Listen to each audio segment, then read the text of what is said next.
எல்லாருக்கும் வணக்கம். இந்த பதிவு எதுக்கு அப்படின்னு பார்த்தீங்க அப்படின்னா, நான் வந்து இதில் வந்து ஒரு உரத்துக்கான ஒரு விழிப்புணர்வு தான் கொடுக்க போகிறேன். இப்போ வந்து பார்த்துக்கிட்டோம் அப்படின்னா, நம்ம நிறைய உரம் போடுவோம் செய்வோம். ஆனால் அது எவ்வளோ அளவு போடுறது, எப்படி போடுறது, அந்த அளவுலாம் நமக்கு வந்து அந்தளவு விழிப்புணர்வு இருக்காது. கரெக்டாக? ஸோ அதை பற்றி தான் நம்ம இப்போ பார்க்க போகிறோம். முதல்ல நான் இன்னைக்கு பேச போகிறது எதை பற்றினா, கெமிக்கல் உரத்தை பற்றி மட்டும்தான். இப்போ கெமிக்கல்னு எடுத்துக்கிட்டோம்னா நமக்கு பேசிக்காக என்ன தெரியும்? யூரியா போடுவோம், பொட்டாஸ் போடுவோம், பாஸ்பரஸ் போடுவோம், அதாவது பாஸ்பேட் போடுவோம்.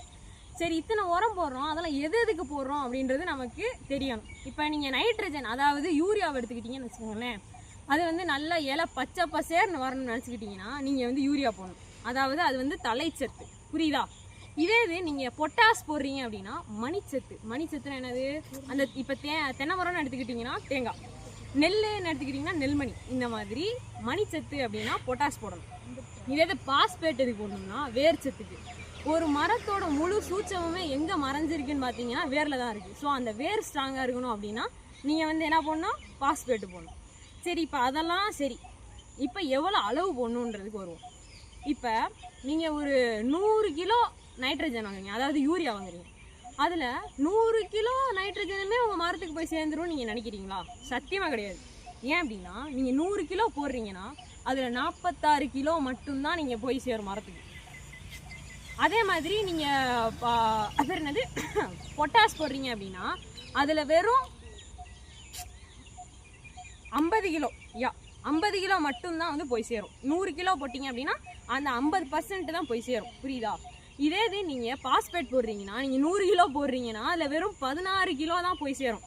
அப்போ நீங்கள் வந்து பாரபட்சமே இல்லாமல் நீங்கள் போய் கொட்டிடுவீங்க. எல்லா மரமும் எல்லா ஊர்லேயும் எல்லா மண்ணும் ஒரே சத்தோடு இருக்குன்னு நினைக்கிறீங்களா? சத்தியமாக கிடையாது. அதனால் நம்ம அந்த மரத்துக்கு ஏற்ற மாதிரி, அந்த மண்ணுக்கு ஏற்ற மாதிரி நம்ம போடணும். அதுக்கு தான் நம்ம தமிழ்நாடு அரசு மற்றும் மத்திய அரசு என்ன பண்ணியிருக்கு, மண் வள அட்டைன்னு ஒன்று கொடுத்துருக்கு. அதாவது சாயில் ஹெல்த் கார்டு. இதில் வந்து என்ன பண்ணுவோம் அப்படின்னா, நான் படிக்கிற மாதிரி என்ன மாதிரி காலேஜு அண்டு சில லேபு அண்டு இன்ஸ்டிடியூட்டு, அதாவது ரிசர்ச் இன்ஸ்டிடியூட்லாம் இருக்கும். அங்கே போய் நீங்கள் உங்கள் மண்ணை போய் டெஸ்ட்டுக்கு கொடுத்தீங்கன்னா இந்த மாதிரிங்க உங்களோட இந்த சத்து குறைவாக இருக்குங்க அப்படின்னு எழுதி கொடுத்துக்கலாம். இப்போ நீங்கள் ஒரு ஆஸ்பத்திரிக்கு போகிறீங்க.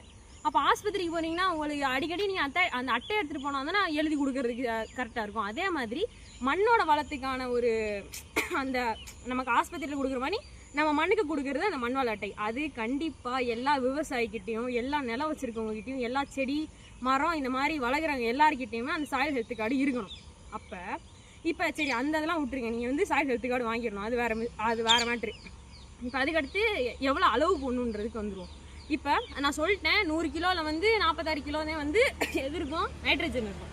அப்போ என்ன பண்ணணும்னா, நான் வந்து மெத்தடை சொல்லிடுறேன், கடைசியில் சிம்பிளாகவும் சொல்லிடுறேன்.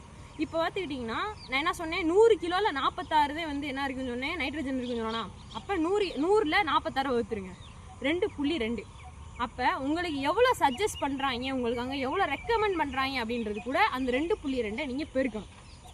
இதே இது நீங்கள் பாஸ்பேட் எடுத்துக்கிட்டீங்க அப்படின்னா 100/16, பொட்டாஸ் எடுத்துக்கிட்டிங்க அப்படின்னா 100/50, இந்த மாதிரி போட்டுட்டிங்கன்னா உங்களுக்கு நைட்ரஜனுக்கு 2.2 வரும், பொட்டாஸுக்கு 6.2 வரும். இதே இது பேர் என்னது பாஸ்பரஸுக்கு 1.65 வரும். அவங்க என்ன சஜஸ்ட் பண்ணுறாங்க, இப்போ வந்து 100:50:100 போடுறாங்க. நீ 100 கிலோ போய் வாங்கி கொட்டினேன்னா அங்கே போய் அது 50%, பாதி பர்சன்ட் அங்கே போய் சேரும். அப்போ நீங்கள் என்ன பண்ணணும், அந்த 100 சஜஸ்ட் பண்ணுறானா, அப்போ 100 இன்ட்டு அது என்னது 2.2 என்னது.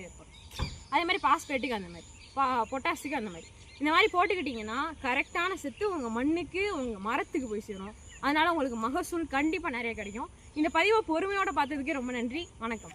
உங்களிடமிருந்து விடைபெறுவது பரணி. நான் வந்து இங்கே மதுரை வேளாண்மை கல்லூரியில் வந்து என்னோட முதலாம் ஆண்டு வந்து பயின்றிருக்கிறேன். நன்றி.